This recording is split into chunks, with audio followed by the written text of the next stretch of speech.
Hola, ¿qué tal? Muy buenos días. Buenos días tengan todos ustedes. Qué bueno que nos están acompañando. Ahí se las hicimos un poquito de emoción, ¿no?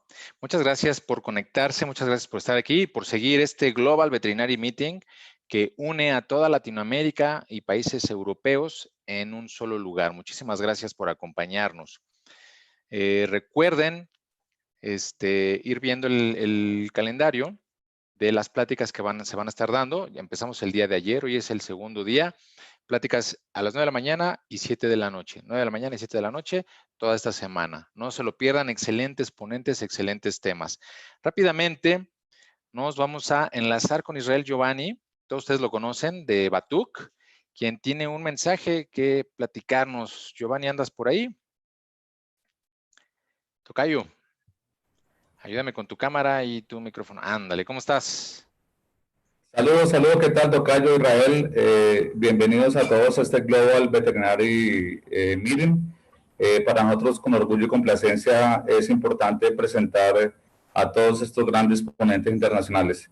No hay mejor forma de ir en contra de la corrupción, de los malos saberes de las personas y de actualmente de todo, que la educación continua como tal.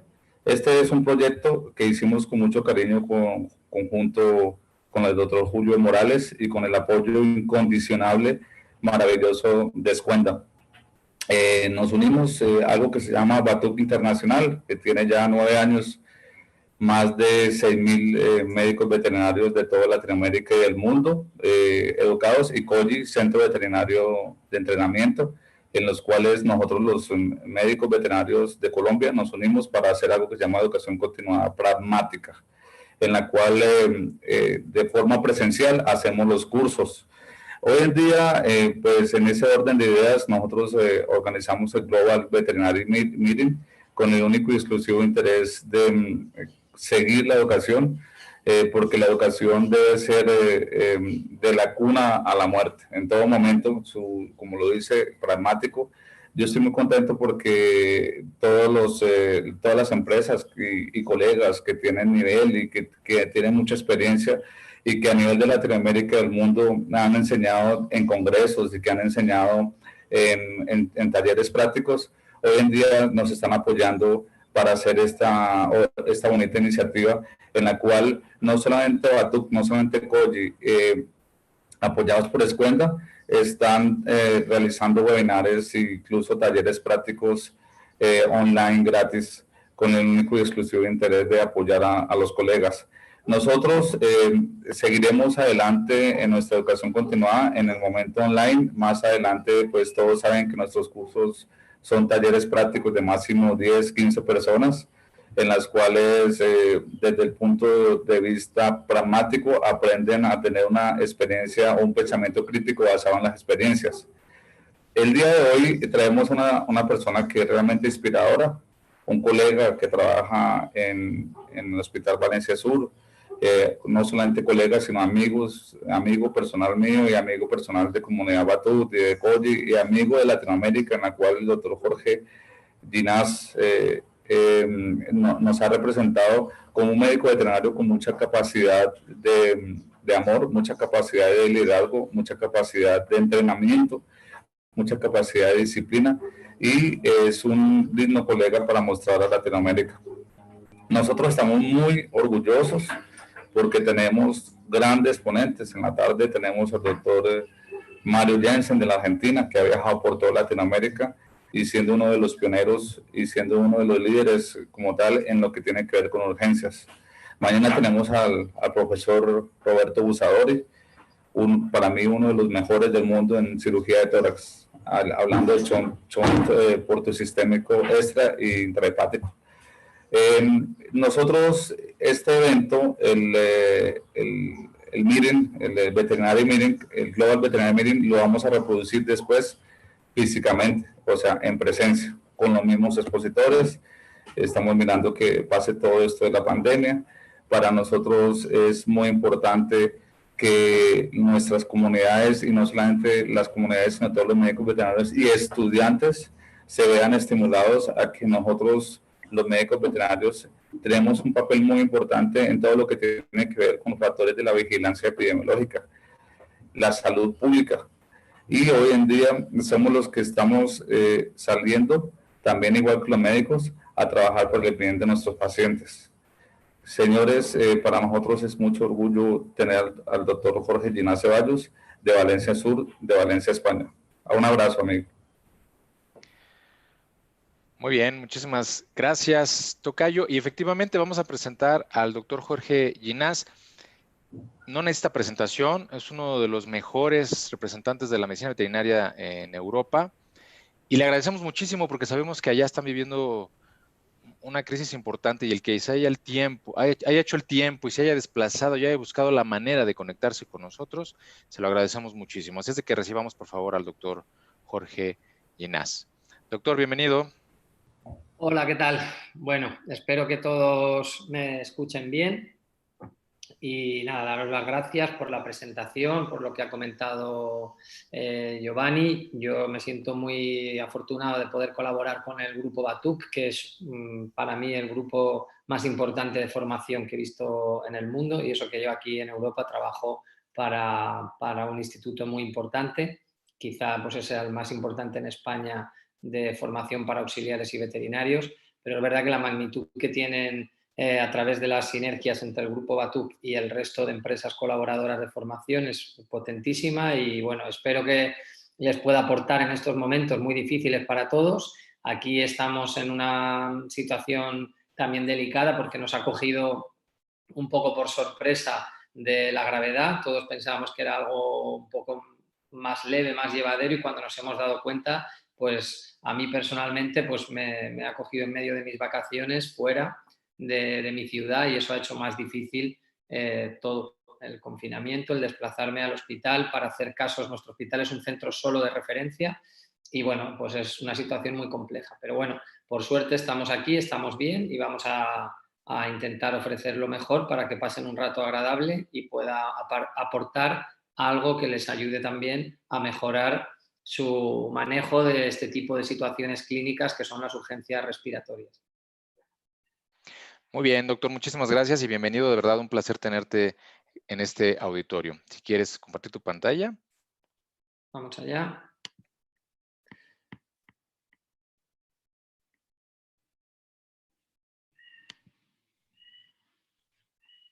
Recuerda, donde te ves tú en pequeñito que dice escritorio o desktop, es al que le vamos a dar doble clic. Ándale.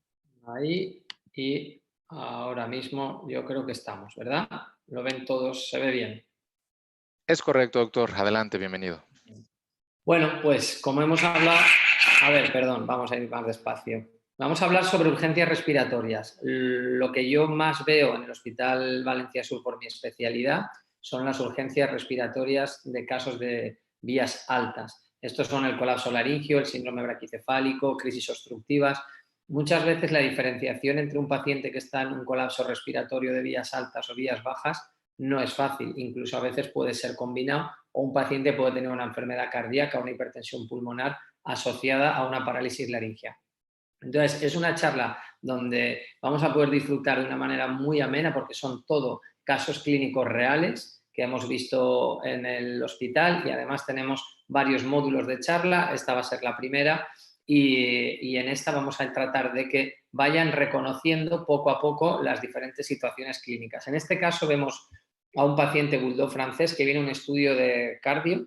Al hacer la ecocardio podemos ver cómo la dificultad que tiene en la expresión de su cara porque está teniendo serios problemas para respirar y cómo el compañero que hace el estudio cardíaco no es capaz de poderlo tumbar. Lo tiene en una posición vertical, en una postura de pie, para poder hacer una serie de cortes sin forzar. Esto es muy importante porque el manejo de estos pacientes nos puede condicionar la vida o la continuidad de todo el protocolo clínico. Ahora mismo, en tiempo real, yo salgo de operar un paciente que ha venido con un colapso laringio gravísimo al que el compañero en la ecocardio se ha encontrado en la misma situación. Entonces, lo podemos ver aquí.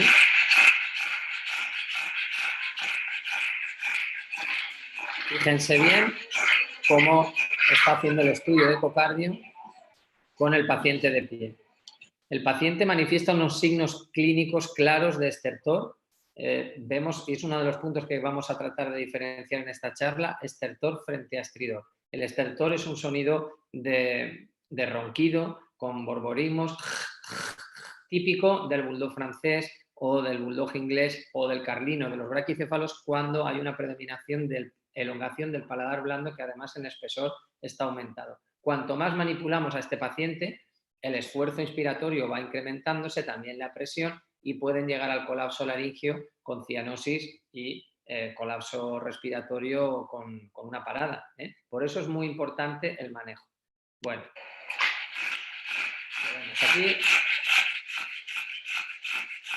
Ahora vamos a ver otra situación. Vemos que aquí el paciente tiene cierta expresión de angustia, pero mantiene la lengua rosada. En el momento que este paciente le vamos a colocar de lado, lo vamos a forzar, es muy probable que este paciente va a colapsar. Mirad lo que está sucediendo aquí. Este es un caso en un paciente más joven, un braquicefálico, donde tenemos una elongación del velo del paladar y además aquí vemos que tenemos un aumento del espesor. Esto lo tratamos con una palatoplastia que se puede realizar con técnica convencional, con electrobisturí, con termoselladores vasculares. En este caso está hecha con láser de CO2, ¿de acuerdo?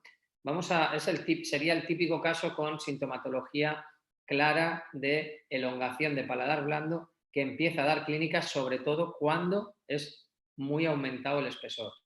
Mirad esto.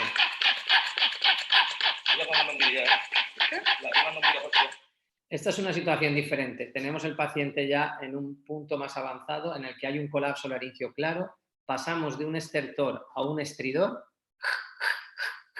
Está levantando la cabeza y estirando el cuello para tratar de acceder al aire. Le ponemos oxígeno cerca, pero en este momento no podemos ni siquiera manipularlo para colocar una sonda si no lo tuviéramos que anestesiar, porque esa manipulación puede hacer que colapse más fácilmente. Esto es lo que llamamos un colapso laringio. Dentro de la estructura de la laringe, abajo tenemos los pliegues de las cuerdas vocales, vestibular y pliegue vocal, entre los cuales se encuentran los sáculos laringios, los cartílagos cuneiformes y arriba los corniculados, ¿de acuerdo? El colapso laringio pasa por varias fases. La primera es la obstrucción laringea con eversión de sacos laringios. El estadio 2 es cuando los cartílagos cuneiformes, los que están en el medio, cierran para colapsar, y el estadio 3 es cuando también lo hacen los cartílagos corniculados. Esta es una situación particular, típica del carlino. Vemos cómo mantiene la lengua rosada, pero colapsa expiratorio.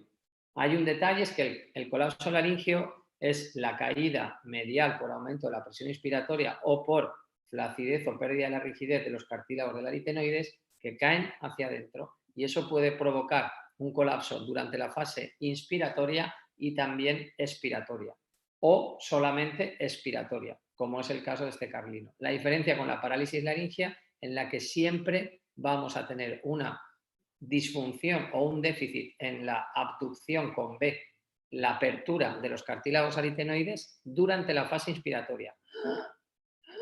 Sin embargo, el colapso son situaciones diferentes. Aquí lo veis, colapso expiratorio en el carlino y mixto. Es una situación que hay que manejar con mucho cuidado, porque estos pacientes, ya por el aumento de la presión, están provocando una sobrecarga sobre los pulmones y pueden hacer un edema pulmonar no cardiogénico. Esto es lo típico que vemos en un carlino con laringomalacia. Vemos cómo retiramos el tubo endotraqueal, arriba nos queda el paladar blando elongado, abajo nos queda la lengua y glotis. Una vez hemos retirado el tubo endotraqueal, que veis está lleno de secreciones y mocos, tenemos la laringe.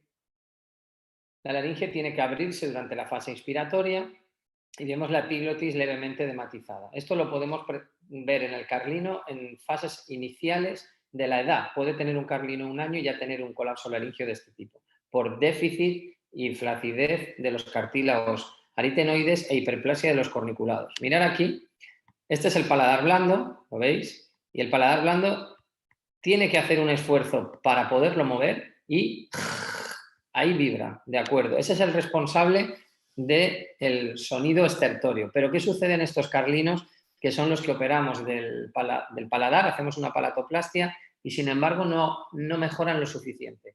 No mejoran lo suficiente porque ahí veis lo que está sucediendo. Es un colapso de laringe con colapso de los cartílagos cuneiformes. Se ve clarísimo.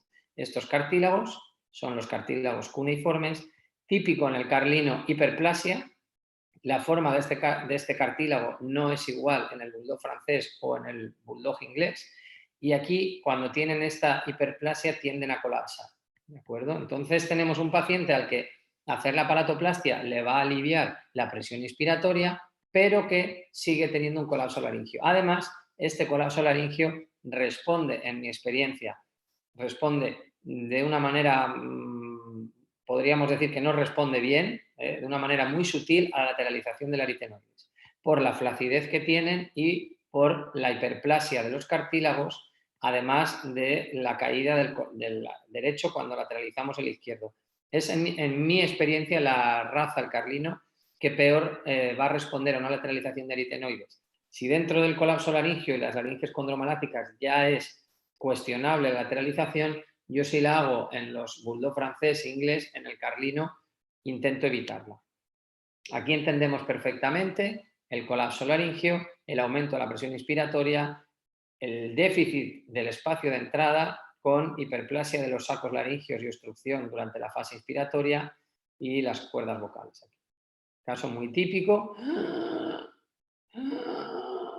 a pesar de haber elevado el velo del paladar, está teniendo un esfuerzo muy, muy serio. Y ahí lo veis, el velo del paladar de nuevo, demasiado elongado y también grueso. Este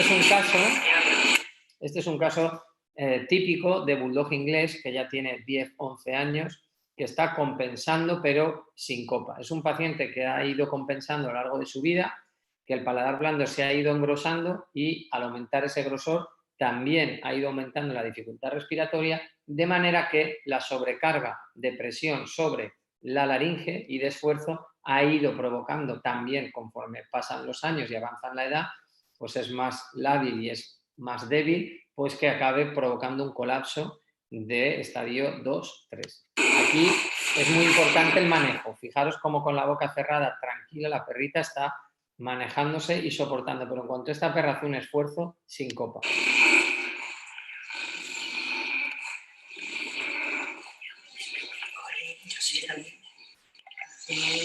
Vamos a realizarle una laringoscopia para ver qué nos encontramos en esta laringe. Yo siempre recomiendo el estudio laringoscópico, aunque sea en el mismo tiempo que vamos a hacer la cirugía, aunque tengamos muy clara la sospecha, tengamos muy claro los síntomas, la clínica, es muy importante hacer un estudio laringoscópico, o si no tenemos una laringoscopia, no pasa nada, vamos a utilizar una lámpara frontal y vamos a hacer una exploración. En el momento hacemos la sedación antes de intubar, pero es muy importante esta exploración. Si la reportamos con laringoscopia, genial, y si no, en exploración directa.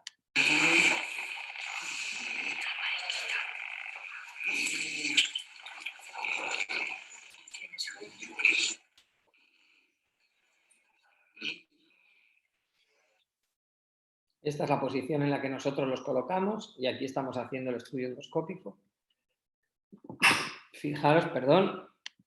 Fijaros un colapso completo. Parece increíble que este perro esté compensando, esté respirando bien en reposo. Entonces, cuidado, nunca nos confiemos, prevalece siempre los signos clínicos sobre las imágenes. Si este perro tiene este colapso, evidentemente es porque va asociado a cuadro clínico severo. Ahí lo vemos el paladar blando, muy elongado y además lo veis que es grueso. Lo manejamos con un ALIS y en este caso, por el espesor que tiene, por aquí vienen las palatinas menores, aquí lo voy a enseñar, por aquí viene la palatina menor izquierda y la palatina menor derecha. Entonces vamos a utilizar un termosellador vascular. Este termosellador vascular nos va a permitir cortar sellando los vasos que están aquí bastante comprometidos por el espesor que tiene el paladar, pues con más seguridad. También podemos utilizar un electrobisturí, técnica convencional con sutura o el láser de CO2.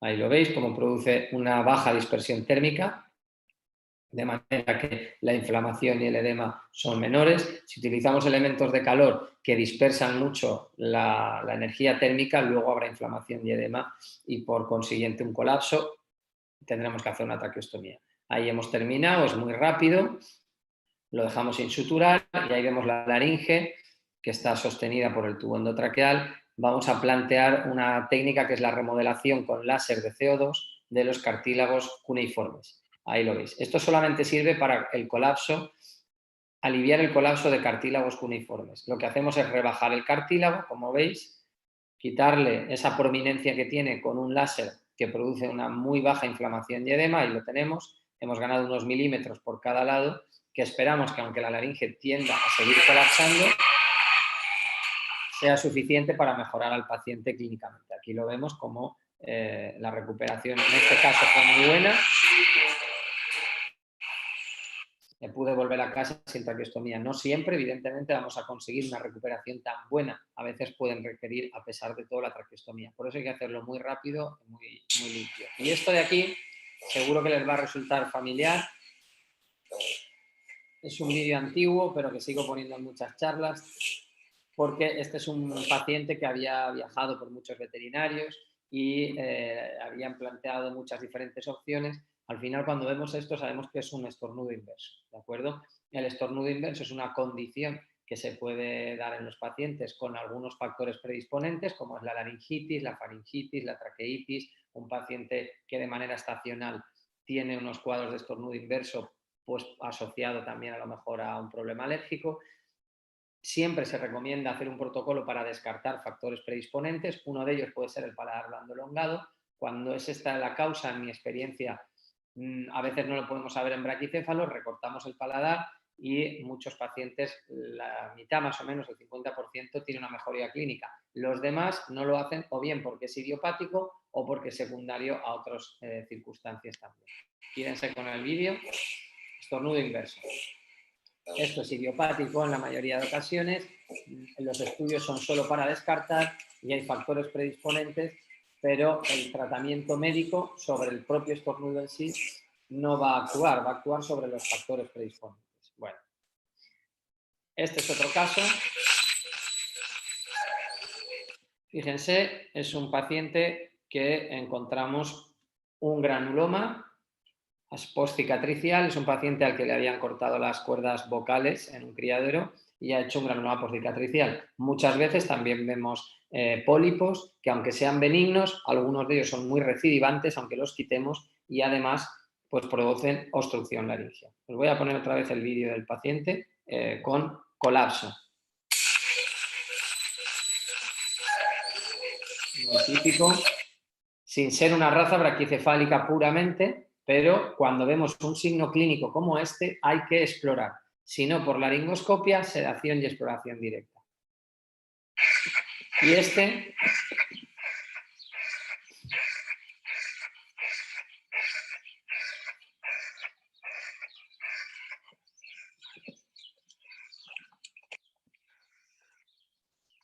les dejo que lo vean bien. Fíjense, es un cuadro de estridor clarísimo en una fase inspiratoria. El paciente tiene dificultad para inspirar, para coger el aire. Lo mismo, estridor inspiratorio clarísimo. ¿Qué encontramos aquí? Siempre os voy a recomendar hacer una exploración igual, porque puede ser, lógicamente, una parálisis laringea bilateral, es la principal sospecha, pero cuidado con un cuadro obstructivo de laringe, porque podemos encontrarnos una masa, un granuloma, algo que esté obstruyendo. Entonces, siempre recomiendo realizar una exploración. Y aquí veréis, en esta exploración directa que está bajo sedación, que hay que tener mucho cuidado con el plano anestésico en el que se encuentran nuestros pacientes, porque puede ser que en un plano anestésico más profundo vamos a provocar que la laringe no se abra. ¿De qué nos tenemos que fijar también? De la rimaglotis. Como podéis ver, la rimaglotis de este paciente está muy estrecha. Entonces, hay que intentar llevarlos a un plano lo más superficial posible en el que nos permite mirar y ahí valorar, aparte del aleteo paradójico en el que podemos usar doxapram para evitar el movimiento paradójico de la laringe, fijarnos en que lo que buscamos es un movimiento inspiratorio, abducción, que es diferente a un aleteo que se produce durante la expiración. Ahí lo ven, rimaglotis además muy estrecha, muy estrecha. Si yo veo un paciente con una rima glotis ancha que simplemente no se mueve, puedo pensar que es por el plano anestésico, pero este paciente tiene clínica y es un paciente al que vamos a recomendar la lateralización del aritenoides. Esta es una laringoscopia con una rima glotis un poquito más ancha, con espuma y edema asociado en las cuerdas vocales saculolaringeos, y un paciente donde tenemos un déficit en el movimiento de abducción de la laringe. Aquí lo ven.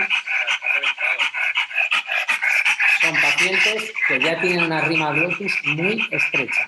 Son pacientes que tienen verdaderamente un problema, que se están asfixiando continuamente. Por eso estos pacientes hay que identificarlos. Estos pacientes, sabéis que la parálisis laringea puede aparecer en pacientes a edad temprana, entonces es una parálisis laringea congénita, incluso en cachorros de meses de edad. Hay algunas razas que están predispuestas y también la podemos encontrar como una patología secundaria, una neuropatía focal, una neuropatía sistémica, una polineuropatía o adquirida en pacientes mayores, geriátricos. Claro, cuando tengamos un paciente que puede tener 10, 11, 12 años, es normal que encontremos que tenga un soplo o que tenga una hipertensión, pero si tenemos un paciente que está respirando así, los problemas que tenga además son factores que también tenemos que tener en cuenta, pero son colaterales. Al margen de eso, ahora se está ahogando por un problema de aquí arriba. Por eso es importante diferenciar un distrés respiratorio obstructivo de un restrictivo en vías bajas. Muy bien. Aquí vemos lo que conseguimos cuando hacemos la lateralización del aritenoides. Aquí vemos a mi izquierda una laringe estrecha con una rima glotis también muy estrecha, y a la derecha vemos un aritenoides izquierdo que hemos lateralizado permitiendo el paso del aire. Lo que buscamos durante la técnica quirúrgica es abrir lo suficiente como para que podamos permitir el paso del aire, pero no una exageración, porque también vamos a predisponer el paso del alimento, de la saliva y la consecuente aspiración, que muchas veces puede ser mortal. La clave es que sea lo suficiente para permitir el paso del aire, pero que durante la deglución la propia epiglotis cubra ese espacio para evitar la aspiración continuada. De esta manera conseguiremos reducir muchísimo el porcentaje de aspiraciones posteriores a la lateralización de aritenoides izquierdo. Este es un caso ya más grave, en el que tenemos una laringe que ha empezado por una parálisis, pero ha acabado colapsando, típico muchas veces en razas pequeñas asociados al colapso de tráquea. Entre un 20 y un 30% van a tener colapso o parálisis laringea, a veces por la inflamación en la manipulación o por la propia lesión del laringio recurrente, que acaba provocando una parálisis, como es en este caso, y otras veces pues, por colapso laringio. Los dos los tratamos con lateralización. Ahí lo vemos, fijaros cómo estaba antes. Aquí hemos hecho una lateralización de aritenoides a tensión para una laringe que está totalmente condromalácica en un Yorkie de 13 o 14 años, pues conseguir una apertura suficiente para que tenga una calidad de vida. Este es otro caso.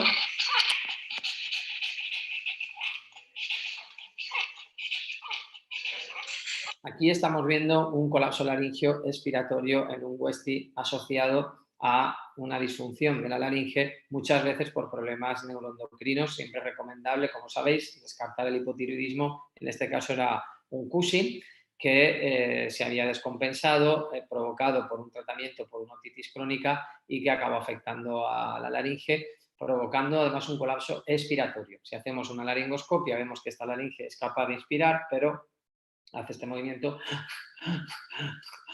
Entonces, en estos pacientes también recomendamos la lateralización de aritenoides, y este es el mismo perro una vez intervenido, con un cambio importante con lateralización de aritenoides izquierdo. Este es un cuadro que quiero que vean, fíjense, aquí.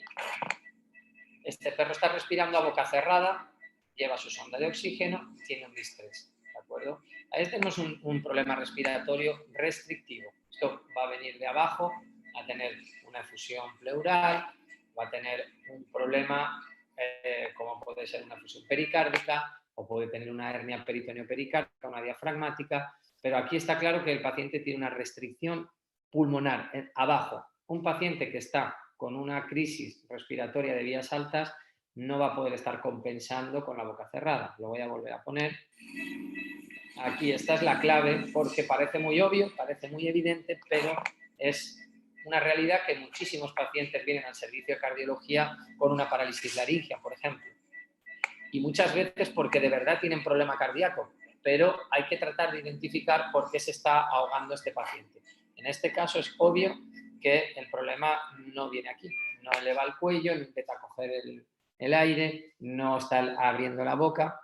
Y luego cuando abren la boca, que también puede pasar en pacientes con problemas pulmonares o secundarios a un problema cardíaco, pues hay que también saber interpretar si hay algo aquí arriba que está obstruyendo, porque siempre va a provocar, o normalmente va a provocar un estridor o un colapso, ¿de acuerdo? Este es otro caso que podemos ver si de repente nos llega un paciente joven o de mediana edad que estaba bien ayer y hoy está presentando un colapso laríngeo, pues tenemos que pensar que es muy difícil que una familia haya tenido a su perro desarrollando una parálisis laringea hasta que la rima glotis ya se ha cerrado tanto que se ahoga y presentarlo de una manera tan aguda. Entonces hay que pensar que puede haber pasado algo que haya provocado esa obstrucción. En este caso vemos un edema de toda la zona faringea y laringea, es un edema de laringe. Aquí lo veis cuando lo hemos manejado con el láser de CO2. Hemos hecho una palatoplastia, hemos abierto la mucosa, estamos ya revisando la laringe, ya se puede apreciar el cartílago cuneiforme, y vamos a seguir continuando hasta que encontramos, en este caso, hemos hecho una remodelación laringea para quitar todo el edema, la mucosa era provocado por un cuerpo extraño, ¿vale? Muy habitual, una espiga que ha entrado, se ha clavado y ha provocado un edema. En estos pacientes, si no tenemos láser, ¿qué hacemos? El electrobisturí va a provocar un edema importante y muchas veces una quemadura en los días posteriores. Yo recomiendo hacer una traqueostomía de inicio para poder manejarlo y tratamiento médico hasta que rebaja una vez identificado el cuerpo extraño. Siempre tenemos que explorar muy, muy bien los pliegues entre la epiglotis, los pilares faríngeos y la zona de la nasofaringe, por si acaso.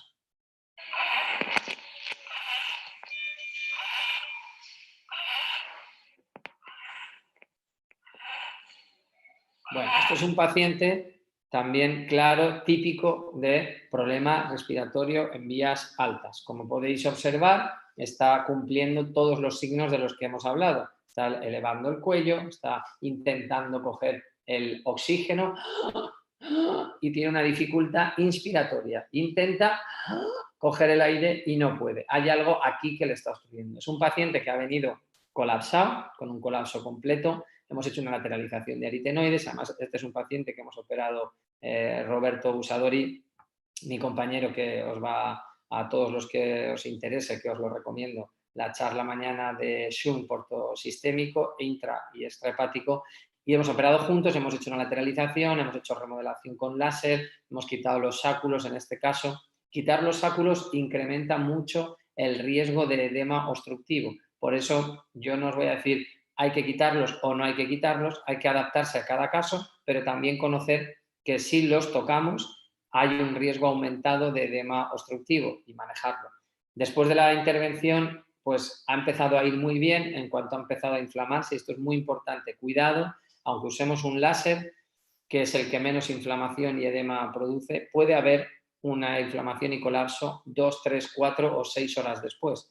Entonces tenemos que estar muy preparados. Además, los vómitos no solamente me dan miedo por las aspiraciones, también me dan miedo por la irritación que producen en ocasiones sobre toda la zona del área intervenida cuando hablamos de paladar y laringe o faringe, porque pueden acabar provocando o descompensar un paciente que acabe colapsado por inflamación o incluso infección en los días posteriores. Entonces, en resumen, un paciente puede estar estable cuando hemos hecho una cirugía de laringe, estable en cualquier momento y descompensarse rapidísimo. Por eso nosotros hacemos siempre una UCI de 24 horas, 48 y si hace falta, ahora tengo aquí en el hospital un Bull Terrier operado el viernes de una parálisis laringea y hoy es martes y sigue aquí hospitalizado. para siempre en un ambiente relajado, nunca los pongo en una jaula de inicio, porque ahí se pueden agobiar, empiezan a jadear. Prefiero tenerlos en una consulta con la familia, con unos auxiliares, un ambiente que esté relajado para que no forcemos. ¿Por qué? Porque si estos pacientes, a veces el manejo es lo que va a marcar la diferencia entre que puedan ir a casa sin una traqueostomía o necesiten una traqueostomía temporal o una permanente, incluso en ocasiones, o una permanente que luego acabemos cerrando, pero que lleve durante meses. Entonces, el manejo es ultra, súper importante. El manejo es casi, os diría, tan o más importante que la operación. Tenemos que buscar una zona tranquila, una zona relajada, una zona cómoda, un entorno. Entonces, una consulta, luz apagada, familia con él, que se pone muy nervioso con la familia, pues entonces sin la familia, pero la mayoría van a estar mejor con su familia. Yo a veces prefiero un entorno agradable para ellos, un entorno familiar, a una jaula perfectamente equipada de UCI, oxígeno, etcétera, porque si empiezan a jadear, empieza a inflamarse la faringe, empieza a inflamarse la laringe y entonces me van a hacer un edema. Entonces es muy importante intentar evitar la traqueostomía. La traqueostomía es una técnica sencilla y es rápida, pero no está exenta de complicaciones y de sobre todo, morbilidad y mortalidad asociada al manejo, ¿vale? Entonces aquí hemos intentado hacer un manejo lo mejor posible, hemos utilizado corticoides. Los diuréticos tienen cierta controversia, pero a mí sí me gusta para el edema de laringe por lo menos una dosis, aunque sea una dosis única recién intervenido. Utilizamos el maropitán, el Cerenia como antiemético, con cuidado y precaución, que en algunos carlinos les produce un vagal, les puede dejar en una hipotensión temporal, pero lo hemos visto en algunos pacientes. Entonces, pues bueno, intentar controlar la emesis, que no tenga náuseas, que no nos vomite, que no haga un vagal. Intentamos controlar la inflamación y el edema. La antibioterapia en función de la técnica que utilicéis y la herramienta, ¿de acuerdo? Entonces, cuando tenemos una situación como esta, ¿qué es lo que vamos a hacer? Veis, si os fijáis, que tiene una lateralización, está aquí la incisión muy bonita, está todo muy líquido, muy bien, pero cuando lo vemos así, ya no arriesgamos más. Es decir, este paciente, si le ponemos corticoide, relajantes, está en un entorno agradable, le hemos puesto el diurético, hemos agotado todos los recursos y aún así no acaba de responder, es mejor hacer una traqueostomía, ¿de acuerdo? Por eso os lo voy a recomendar. Miradlo bien.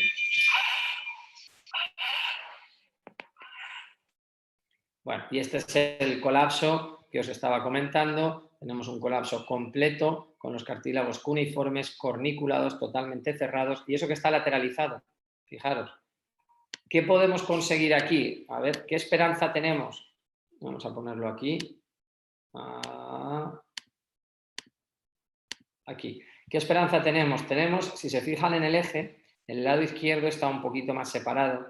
O sea, la lateralización ha ido bien, pero ahora tenemos una laringe que es condromalácica, una articulación cricoaritenoidea que muchas veces presenta anquilosis, que no nos luxa tan fácilmente, no se abre tan fácilmente. Luego tenemos la banda intersesamoidea muy gruesa en estos pacientes, el colapso, el derecho que se quiere caer al izquierdo. Entonces, el plan es, vamos a esperar a que todo esto desinflame, a que se reduzca el edema, a que esté mejor, para entonces ver el resultado final. En concreto, este paciente estuvo con una traqueostomía temporal. A los 8 días decidimos, porque además tienen muchos de ellos, como sabéis, hipoplasia de tráquea. La hipoplasia de tráquea, siempre le digo a las familias, es como si te ponen debajo del agua y en vez de darte un tubo por el que puedas respirar así, te doy una pajita.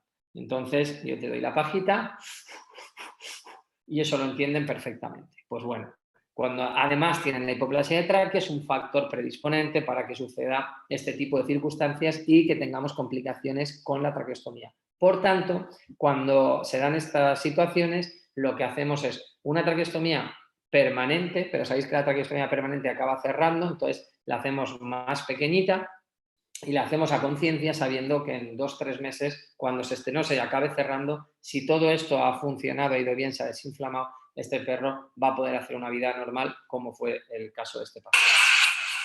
Este es un caso diferente. Sí, se ve bien. Bueno. Aquí tienen un bulldog inglés que ha sido intervenido del paladar blando, lo ven aquí, se intervino hace unos días en otro centro.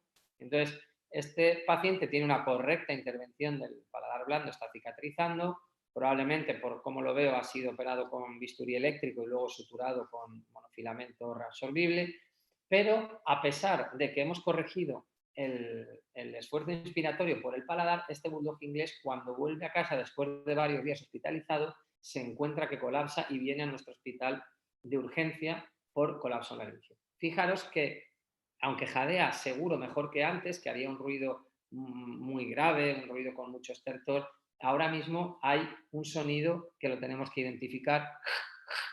Es el sonido de colapso. Entonces, en este paciente, como podéis ver aquí abajo, había un colapso grave de segundo, tercer grado, que hemos tratado con la remodelación laríngea. Es un paciente donde podríamos haber optado también por una lateralización.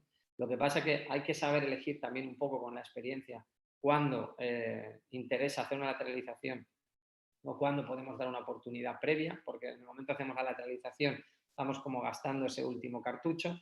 Entonces hicimos esta remodelación con la que ganó el espacio suficiente para poder respirar con calidad de vida. ¿De acuerdo? Aquí lo ven, el colapso.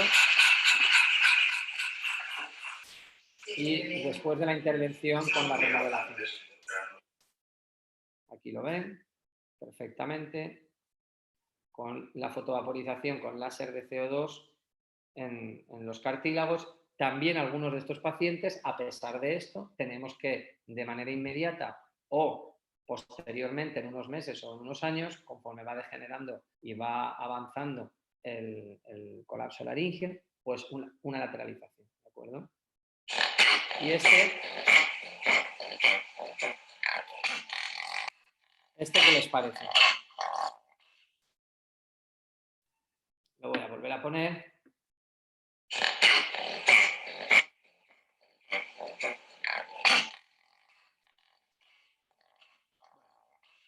Yo creo que todos están identificando un paciente de raza pequeñita, Yorkie, típico, con toses que pueden afectar a la tráquea. Puede ser más cervical, por ejemplo, en este caso veis un estertor, vaya, no es un bulldog, no es un braquicefálico, pero tiene un estertor importante. Entonces, ¿qué es lo que estamos encontrando aquí?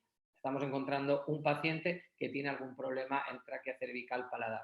Ojo, muchos de los Yorkies y otras razas como el caniche o el pomerania con colapso traqueal de tercer grado, también o incluso de segundo grado tienen elongación del paladar blando y algunos tienen lesión de laringe o bien colapso o bien parálisis. El colapso siempre es secundario.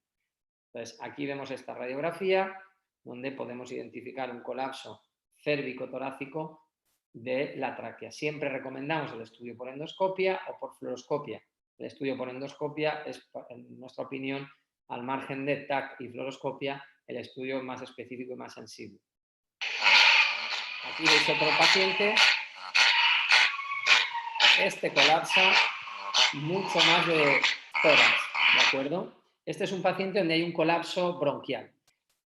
Es muy importante dentro del colapso de tráquea poder identificar del estadio 1 al 4 y seguir una línea de trabajo. Los stent traqueales o la cirugía con anillas extraluminales no son métodos que no tengan ningún riesgo, no son métodos que estén exentos de complicaciones. En el caso de las anillas podemos provocar lesiones, incluso aunque los respetemos perfectamente, simplemente por la inflamación o neuropraxia de la laringio recurrente, y entonces nos encontramos una parálisis laringea. Por eso hay que estar muy pendiente en el despertar, incluso no en el despertar inmediato. Algunos de ellos están bien durante las primeras horas, se inflama y empiezan a hacer una parálisis laringea, colapsan. También tenemos problemas con los stent, como pueda ser la migración, el rechazo, sobre todo las toses, que esto es bastante desagradable para la familia, porque tienen que saber e identificar que nosotros vamos a poder controlar las toses asociadas al colapso, al hundimiento de la tráquea, pero no a la traqueitis, que muchas veces con el stent la vamos incluso a acentuar, y sobre todo al colapso bronquial que padecen muchos de ellos, sobre todo en los estadios 3. Nosotros intentamos colocar el stent traqueal en pacientes en estadio 3, Estadio 1 y 2 los hacemos con manejo médico y en el estadio 3 el stent. En el estadio 4 es el paciente de riesgo, de urgencia, donde ya tenemos muchas veces bronquitis crónica difícilmente controlable con tratamiento médico y a veces hipertensión, fibrosis pulmonar, lesiones ya muy severas. Por eso es importante no poner el stent ni demasiado tarde ni tampoco demasiado pronto, porque no es un acto banal. Podemos tener también crecimiento de pólipos, podemos tener estenosis en los meses o incluso al año posterior a la colocación del stent. Entonces, es muy importante que si optamos por el stent, es un método muy poco invasivo, es un método muy rápido, muy seguro, pero hay que pensar en el paciente en ese momento y posterior. Y también lo tiene que saber la familia. Os he puesto un vídeo de un paciente con un colapso traqueal cervical, cérvico-torácico y este torácico con colapso del bronquio principal. Aquí veis un stent colocado por fluoroscopia. Y este es un perrito, un Yorkie, que llevando un stent aparece a los 10 meses con este cuadro. Vamos a volverlo a poner. Fijaros que sibilancias, las sibilancias pueden venir también de la tráquea. Por ejemplo, un paciente que pueda vomitar, aspirar y erosionarse la tráquea, o un paciente que tenga un cuadro obstructivo en tráquea cervical puede dar una estenosis como esta. Una estenosis traqueal, estenosis no colapso ni hipoplasia. Estenosis es pues, un cáustico, un vómito que le ha provocado una quemadura. Por ejemplo, yo tuve un caso que habiéndolo hecho con láser de CO2 se ha roto el tubo, entonces esa combustión al tubo endotraqueal ha provocado una quemadura en la tráquea y ha hecho una estenosis. Es decir, te puede hacer un signo de estridor igual que este. Fijaros cómo lo hace. Este paciente lleva al stent aproximadamente hace 10 meses. Hemos salvado su vida porque vino muy mal, pero ahora tiene este cuadro.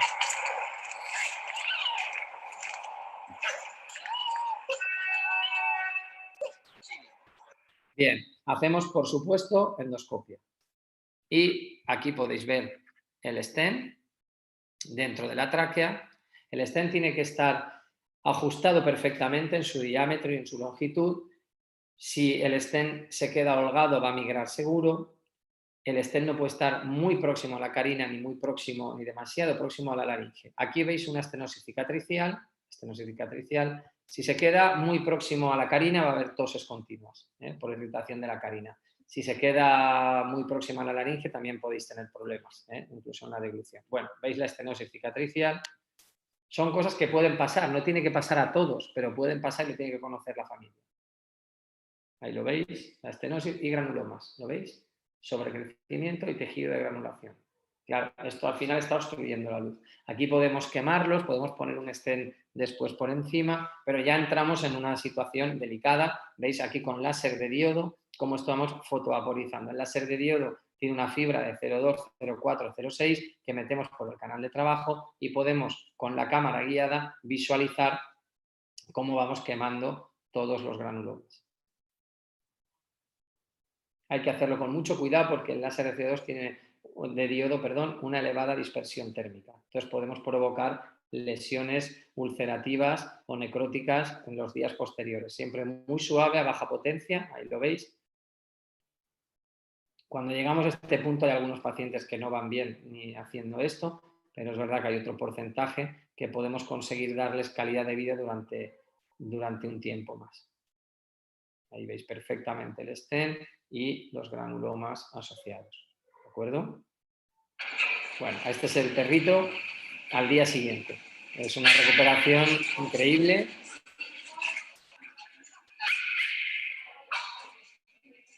Aquí le veis jugando súper bien. Pero bueno, las familias tienen que saber que cuando esto sucede, primero que puede suceder en un porcentaje aproximadamente en torno al 10% en nuestra experiencia, pero también es cierto que, claro, cuando estamos entrando a poner un stent en una tráquea que está en un estadio 4 con un círculo vicioso inflamatorio gravísimo, va a ser mucho más fácil que nos haga estos granulomas posteriores. Lógico, cuanto peor está esa mucosa traqueal, la respuesta inflamatoria también va a ser más grave. Entonces, por eso hay que buscar el término medio.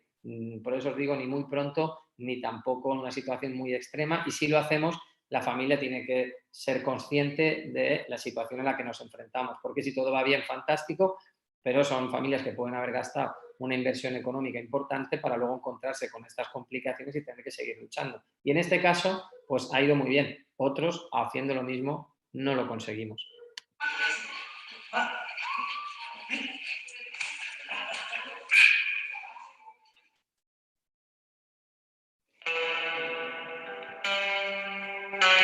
Bueno, ya para terminar, les voy a dejar el vídeo en el que contamos un poquito cómo se ve el procedimiento de colocación de un stent de tráquea por intervencionismo, ¿de acuerdo? Se puede colocar también por endoscopia. Nosotros lo hacemos por el fluoroscopio, lo hacemos intraoral, introducimos el stent por dentro del tubo. Ahora ya estamos haciéndolo, incluso retirando el tubo, metiendo el stent y soltándolo, porque a veces hemos tenido algunos que se pellizcaba el tubo endotraqueal con el stent al retirarlo, pero bueno, son pequeños trucos que se van cogiendo también con la experiencia. Nuestra expectativa y los resultados, la verdad, estamos muy contentos, sobre todo con los stent más modernos, que se adaptan mucho mejor y también son mucho más biocompatibles. También usamos la técnica de anillas extraluminales según el paciente. Pero a día de hoy estamos recomendando como primera opción, en la mayoría de casos, nunca hay una verdad absoluta en cirugía, los stent traqueales.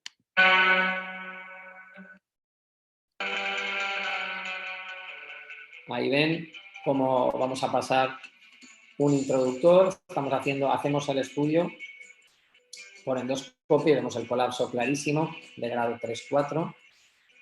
Se aprecia perfectamente. Y vemos como el bronquio izquierdo también está afectado. La familia tiene que entender que en este caso, pues el colapso del bronquio lo vamos a manejar médicamente. Existen también a día de hoy stent de bronquio para veterinaria, pero nuestra experiencia de momento es escasa.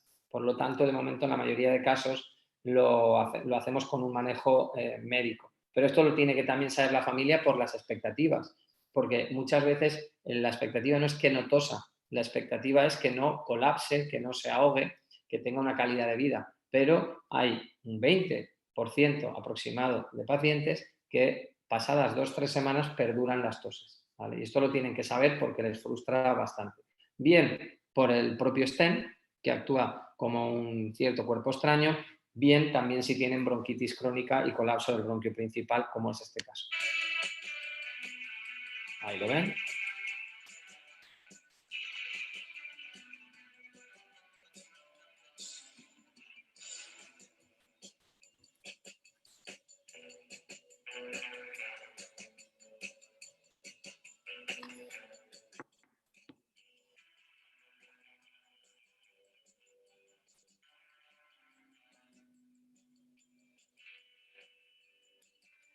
Recomendable hacer el estudio completo porque luego lo más rápido en sí es la colocación del stent.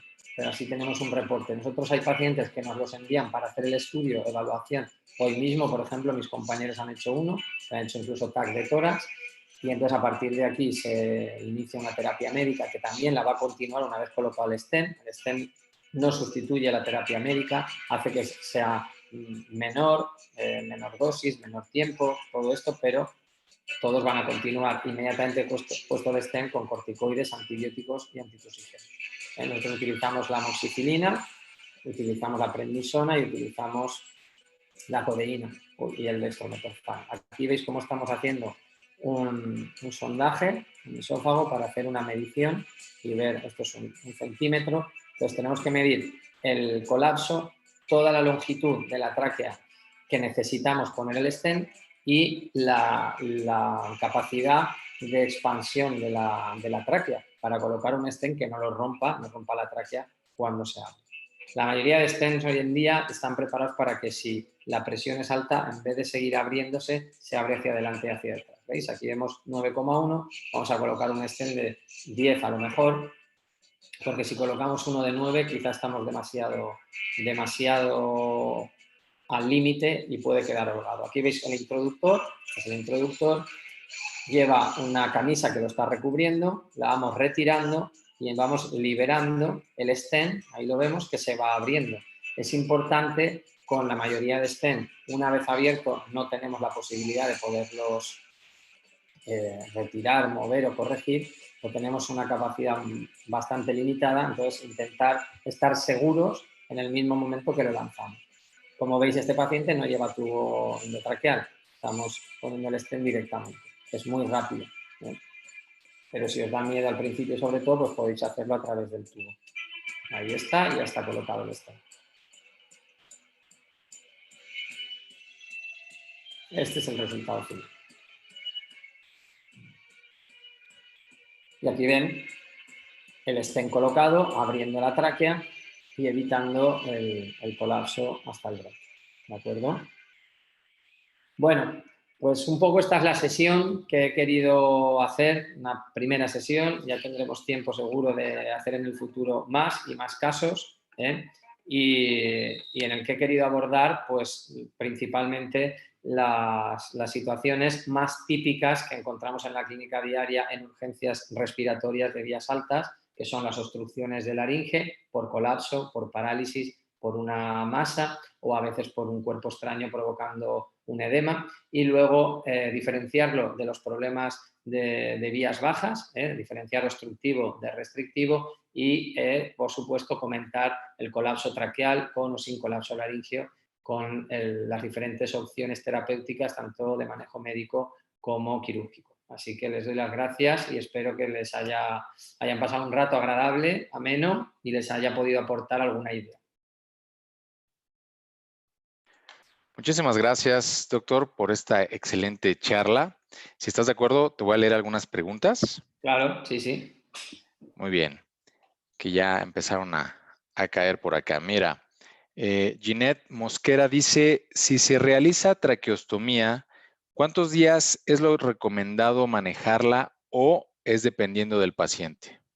Bueno, la traqueostomía yo les voy a recomendar siempre, si pueden, que utilicen tubos de traqueostomía que llevan una camisa, que llevan un sistema de seguridad para evitar que se colapse por moco. Si no, evidentemente utilizamos el tubo endotraqueal recortado, etcétera. Pero ahí tengo mucho miedo porque los pacientes que acumulan un tapón de moco en la punta se pueden morir. La camisa nos permite limpiarlo sin necesidad de retirar el tubo. También les recomiendo colocar unos puntos de tracción en los cartílagos cuando hacen la traqueostomía, porque eso les va a permitir, los puntos se dejan por fuera con un nudo y un esparadrapo, simplemente para poder tirar de ellos si hay que cambiar de urgencia el tubo. Yo la traqueostomía siempre la dejo el menor tiempo posible, ¿de acuerdo? Esto significa que según las circunstancias del paciente, pues cuanto antes lo retiramos, porque incrementa el riesgo de la morbilidad y la mortalidad, lógicamente, las posibilidades de infecciones, etc. Entonces yo, si es por ejemplo un paciente que ha hecho un síndrome braquicefálico, se ha dematizado y lo tengo que poner una traqueostomía, intento 2-3 días. Si es un caso con un colapso laringio grave, va a estar más días y antes de retirarla suelo revisar, aunque sea bajo sedación. Muy bien, doctor, muchas gracias. Fernando Guillén, ¿hasta qué punto se debe considerar que tenga causa endocrina de fondo o miastenia gravis, considerando anamnesis, edad y EOG de los pacientes con parálisis laríngea? Bueno, es una muy buena pregunta también, es bastante extensa. Bueno, siempre que tenemos una parálisis laríngea, podemos desde el punto de vista neurológico realizar una electromiografía para poder estadiar una neuropatía focal o sistémica. Cuando tenemos una miastenia gravis, podemos tener una miastenia focal o sistémica que puede estar provocando también megaesófago u otros signos clínicos asociados que nos hagan sospechar. De todas maneras, es una situación muy, muy delicada cuando tenemos un megaesófago asociado a parálisis laringea, porque el megaesófago, incluso con la técnica de la cardioplastia esofágica de los compañeros Patricio Torres y José Rodríguez Gómez, pues tenemos unas garantías de éxito. O sea, entramos dentro de una batalla importante, lateralización, cardioplastia, pronóstico muy reservado a malo, y si no hacemos la cardioplastia, manejo médico. Últimamente se ha publicado el manejo del sildenafilo para tratar de mejorar la clínica, pero cuando tenemos una miastenia, además, la expectativa es todavía peor. Entonces, cuando lateralizamos, exponemos a que pueda hacer regurgitaciones aumentando muchísimo ese riesgo con aspiración, ¿de acuerdo? Entonces, eso puede generar mucha frustración, hay que manejarlo con mucho cuidado. Independientemente de la causa neurológica o neuroendocrina o hipotiroidismo, la lateralización de aritenoides se hace siempre y solamente para evitar que el paciente muera por asfixia. Todo lo que haya concomitante alrededor habrá que tratarlo en cada uno de estos pacientes y hacer un estudio, porque en algunos vamos a tener una simple adquirida, en otros una congénita y en otros vamos a tener una parálisis laringia secundaria a neuropatías focales o sistémicas. Por eso es recomendable siempre, si es de urgencia y la familia está dispuesta a sacar adelante la situación, que pueda respirar, conociendo los riesgos y continuando el estudio. Gracias. Miguel Matis, ¿cómo debemos proceder a primera mano cuando llegan estos pacientes críticos en cuanto a oxigenación? Bueno, a ver, yo les recomiendo que tengan cuidado muchas veces con las sondas nasales para oxigenación, porque a veces pueden producir vagales cuando los introducimos. Entonces, siempre yo le voy a recomendar estabilización con el manejo. No fuercen a poner unas gafas nasales en unos hollares de un carlino que tiene totalmente cerrado los cornetes, con cornetes aberrantes, etcétera, porque le puede agobiar muchísimo y eso provocar que acabe colapsando. Entonces, mi opinión tiene que ser, lo primero, un ambiente relajado, sedación, etcétera. Si tenemos que intubar, lógicamente ventilación, ahí podemos ya colocar una sonda, pero nunca forzar a los pacientes. Y si en el ambiente podemos ofrecer oxígeno, como han visto en alguno de los vídeos, lo más cerca posible, lo hacemos. Pero no se obsesionen porque tengan la entrada de oxígeno directo si eso ocasiona un estrés para el paciente, porque va a hacer que acabe de colapsar. Gracias. Miguel Matis, ¿qué soluciones tenemos para una aparente parálisis laríngea traumática posquirúrgica luego de una extubación traumática? Bueno, en un principio las soluciones suelen ser las mismas, es decir, cuando tenemos un paciente que por una extubación traumática se ha ocasionado una lesión del laringio recurrente, la solución es hacer la lateralización.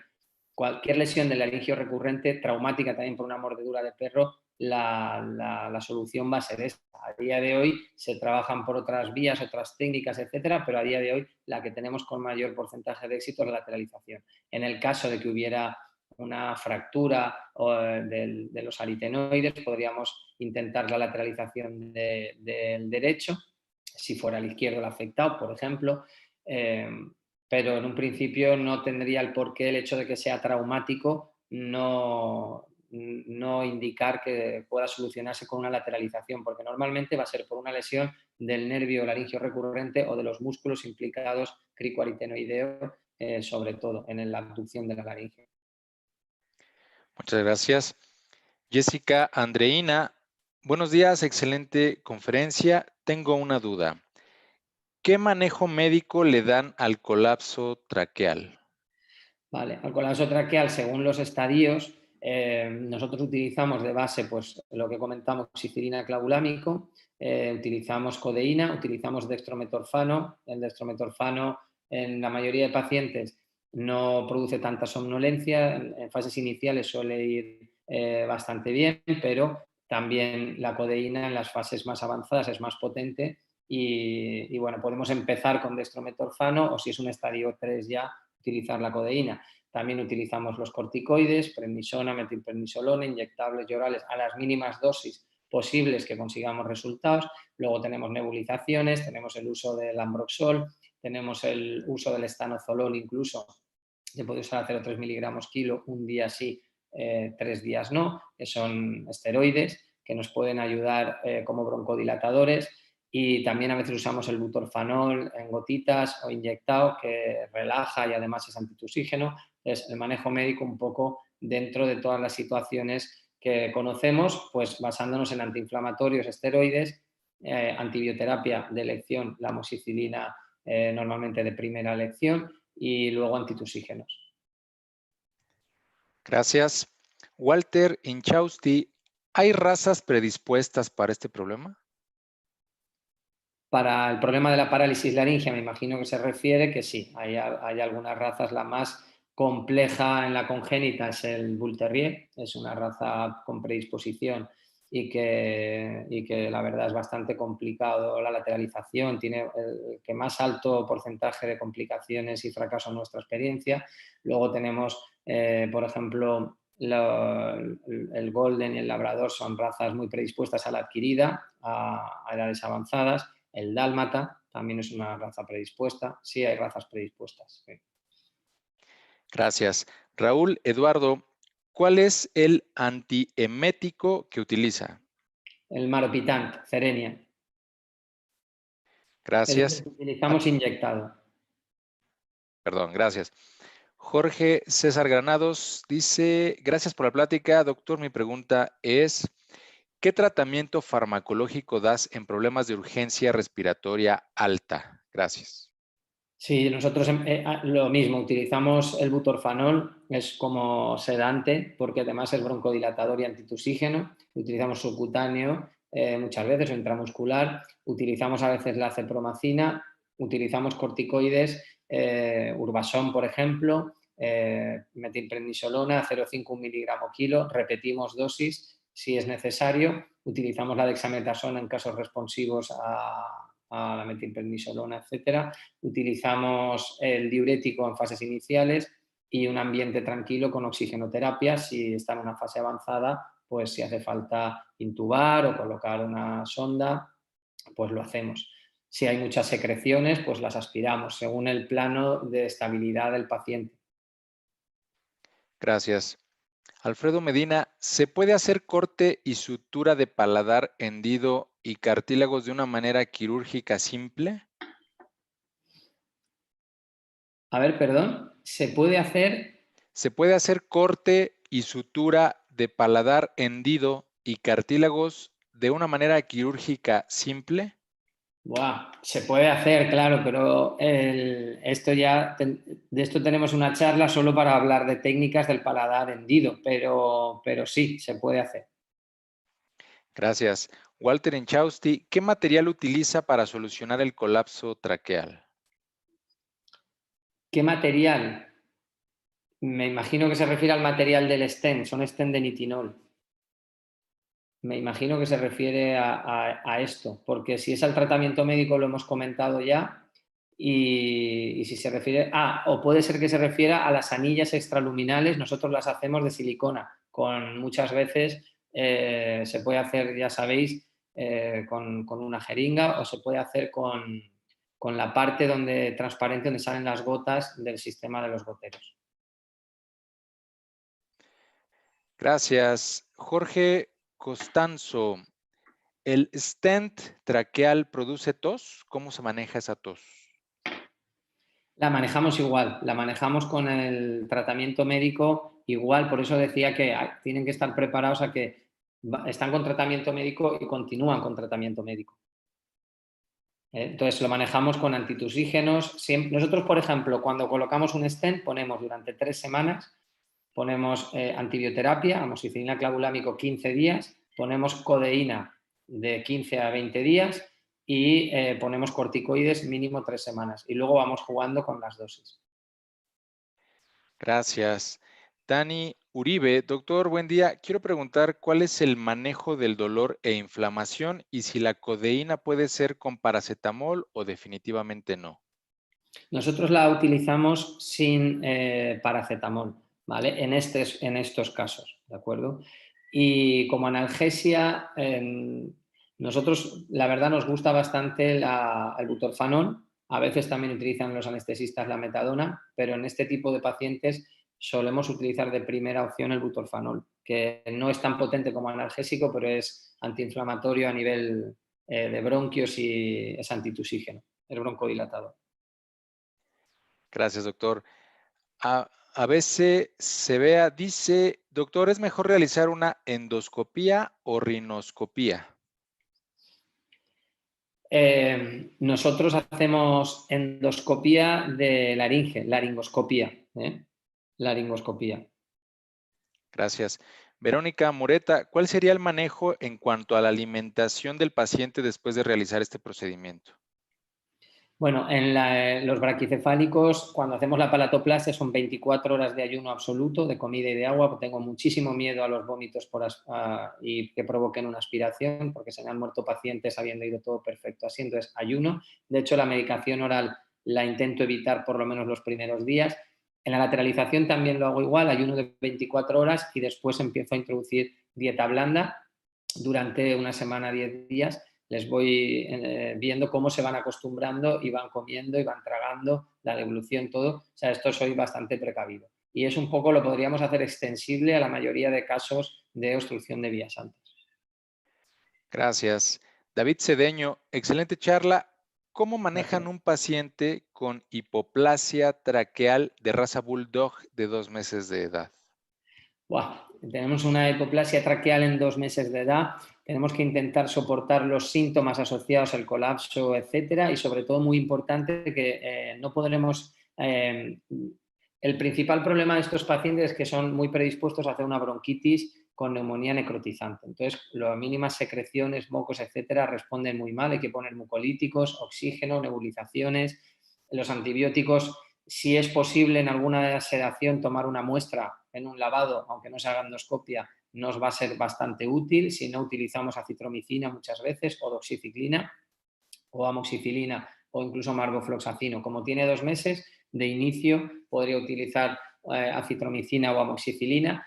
Y después también importante que hasta que no tienen 7 meses que hacemos un control radiológico, no podemos hacer una evaluación definitiva de la hipoplasia traqueal. Puede ser que evolucione favorablemente y mejore un poco, pero la parte crítica es esos primeros meses, con además signos de secreciones, mocos. Son muy difíciles, muy, muy difíciles de manejar y a veces no conseguimos controlarlo y que hacen una bronconeumonía necrotizante. Les predispone el hecho de tener hipoplasia de tráquea. Gracias.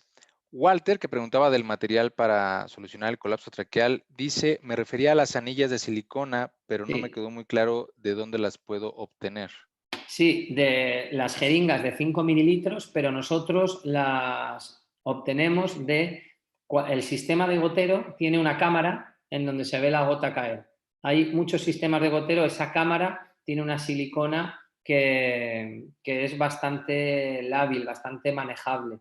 Entonces, eso lo recortamos y luego le damos la forma del anillo, hacemos los bordes romos, los recortamos, hacemos los agujeritos y le damos la distancia. También en jeringas. Es importante que no sea muy rígida, que sea moldeable. Gracias. Él mismo, Walter, pregunta que si sirve como antiemético la metoclopramida. Sí, claro, por supuesto. Lo único es que el maropitán, el Cerenia, es un antiemético de acción central. Entonces, el otro es un antiemético puro que afecta al peristaltismo intestinal, pero sirve, y la domperidona también. Gracias. Jessica Andreina, doctor, una pregunta. ¿Qué protocolo de sedación utilizan en la urgencia? Muchas gracias, excelente charla, aprendí demasiado.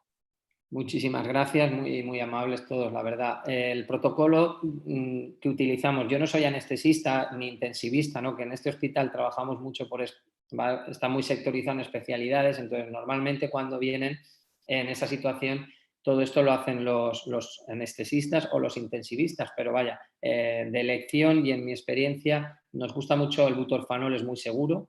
Subcutáneo o intramuscular en estos pacientes. Primera lección, yo lo he usado muchísimo. Se puede usar la dexmedetomidina incluso subcutánea a dosis bajas combinada con butorfanol y también se puede usar la acepromacina, pero ahí ya tenemos más restricciones, sobre todo en los braquicefálicos. Pero bueno, los anestesistas de este hospital utilizan también muchas veces en el post cuando están agitados butorfanol, desmedetomidina. Si vemos que no tiene el efecto deseado, esperan un tiempo y cuando pueden usan la acepromacina y funciona bastante bien. La dosis de acepromacina se la diría, pero como lo calculan, siempre lo administran ellos, no la sé ahora. Gracias. Gabriela Ruiz, buenos días, excelente plática. Para colocar tubo endotraqueal en perros que llegan a consulta con disnea, ¿qué anestésico sugiere para colocarlo? Creo que es parecido a la anterior, ¿verdad?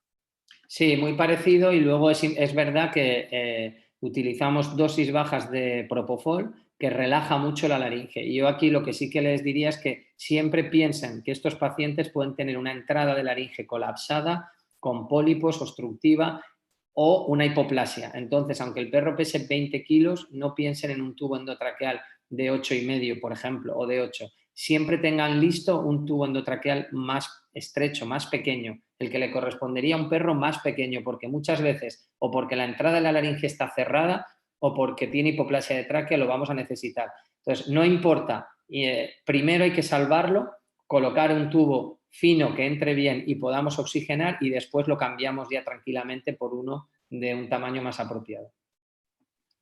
Gracias. Guillermo Díaz, ¿sirven los condroprotectores? Entre paréntesis Bueno, pone condrotin sulfato como coadyuvantes en el tratamiento médico en colapso traqueal. sí, esto es una muy buena pregunta, muy, muy buena, porque que yo sepa a día de hoy no hay ningún estudio concluyente, tampoco con el colapso laringeo por laringomalacia que tienen los carlinos, pero sabemos que el colapso laringeo en los niños que tienen laringomalacia, cuando es a edad temprana del desarrollo, hay un déficit de colágeno y vitamina E que se puede tratar con ácido hialurónico. En el caso de los braquicefálicos, yo en este hospital no hago consulta ordinaria, solamente referencia, pero cuando trabajé hace años en consulta general, durante tiempo estuve utilizando tanto en carlinos con condromalacia, en la laringe con laringomalacia, como en los yorkies o razas con colapso traqueal, condroprotectores asociados a ácido hialurónico. Entonces, no puedo decirles que haya nada publicado ni que sea oficialmente aprobado, pero sí que lo he probado y lo he utilizado porque pienso que mal no le hace ninguno y podemos tener suerte de que si hay una parte de ese hialurónico y de ese condroitin sulfato se absorbe bien, puede ayudar. Yo creo que sí. Gracias. Juan Sebastián, doctor, ¿usa la lidocaína para colocar el tubo endotraqueal? A ver, yo personalmente no lo suelo utilizar, pero también es verdad que la mayoría de casos, salvo que vengan muy urgentes o el cirujano tiene que entrar, lo suelen intubar los anestesistas. Sí que lo he utilizado cuando trabajaba en clínica general y los anestesistas de aquí lo utilizan, sí. Me parece una buena opción utilizar la lidocaína para relajar la laringe y evitar el trauma laringeo durante la intubación. Gracias. Amidala Coronado, buen día. Si no contamos con codeína, ¿cuál es la opción? Dextrometorfano. Muy bien, muchas gracias. Bien, con esa pregunta vamos a cerrar las preguntas y respuestas. Afortunadamente pudimos pasarlas todas. Muy Y bien. antes de despedir la charla, doctor, nos gustaría escuchar tus comentarios finales, por favor. Bueno, la verdad es que ha sido un placer poder estar con ustedes. Creo que ha sido una charla dinámica por las preguntas que veo que tienen, que nos han hecho, ¿no? Pues hay experiencia y veo también que hay interés. Me alegro muchísimo de que parece que la hayan disfrutado. Y bueno, en definitiva, también es importante como un mensaje final, ¿no? Decir que en la cirugía no hay una verdad absoluta, tampoco en la medicina. Entonces, al final, lo que yo les recomiendo es que siempre intenten estudiar un poco para obtener la información pues, más completa que tengamos sobre cada patología y que se fijen mucho en los pacientes para que les apoye la experiencia que les contamos. Yo llevo 17 años haciendo braquicefálicos y parálisis laringea, etcétera, pero que también obtengan la suya propia observando muchísimo e intentando adaptarse. Siempre, siempre piensen, no hay verdad absoluta, no hay un tratamiento, no hay un protocolo que hago yo o que hace otro, que es el camino que hay que seguir siempre. Intenten obtener mucha información, ver muchos casos, muchos pacientes, muchos enfoques diferentes de especialistas para tratar de tener el recurso que crean está más apropiado cuando tienen una circunstancia particular. Intenten adaptar sus conocimientos a la situación del paciente. Esto les va a mejorar el éxito. Muchísimas gracias, doctor. De verdad, un placer haberte tenido aquí. Esperemos que todo vaya mucho mejor en el lugar donde te encuentras y en el mundo en general. Muchas gracias por acompañarnos. Y déjame nada más invitar al auditorio. Ahorita a las 12 del día, tiempo de acá de México y de Colombia, vamos a tener al doctor Rafael Ricardo Santisteban con el tema sistema endocannabinoide en osteoartritis. No se lo pierdan, ahorita ya en un ratito más. Doctor, en nombre de todo el equipo de Batuk, Koji y Skenda, te mandamos un fuerte abrazo hasta allá y esperamos verte pronto. Gracias, un abrazo. Gracias. Perdón, Giovanni, ¿quieres decir algo? Una sola frase que el profesor y el doctor Jorge me inspiró. La frase es la siguiente. No hagas cosas extraordinarias, haz cosas ordinarias extraordinariamente bien. Esa es una situación que... Abrazo para todos, hasta luego. Un abrazo. Muy bien. Pues muchísimas gracias, doctor. Nuevamente un abrazo y que tengas un excelente día. Gracias. Hasta luego. Hasta pronto.